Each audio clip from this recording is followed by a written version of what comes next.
jina la Mungu Baba, Mwana na Roho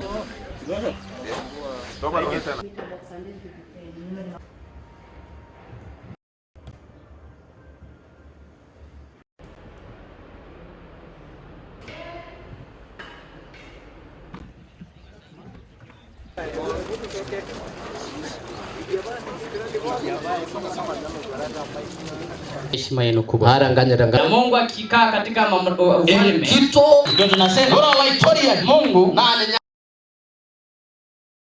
unakuta anajifungulia nyumbani na wanapata changamoto mingi. Wengine tumepesa kwa sababu nakuta mtoto amebleed sana nyumbani, wakijaribu kwenda kutafuta hospitali ni mbali.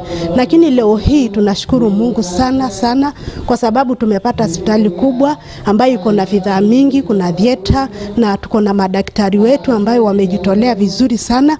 Tuko na ushirikiano mzuri na Safaricom Embesa Foundation na marafiki wengine wengi ambaye tunafanya kazi ya afya pamoja, wakiwemo WHO na wengine.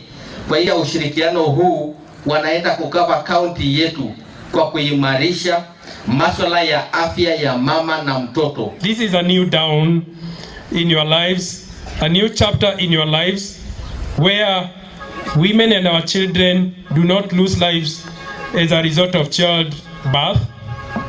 A new era where children will not die, robbing mothers and fathers their bundles of joy. Lakini leo tunasherekea ufunguzi wa hospitali ya Ng'atataek level 4 ambayo kupitia mchango wenu na pesa za serikali ya county kwa pamoja tumeweza kuisukuma hospitali hii kufika hiyo level 4, kiwango ambaye itatoa huduma ambazo hapo awali hazingepatikana na ambaye imeleta furaha kubwa sana kwa jamii yetu.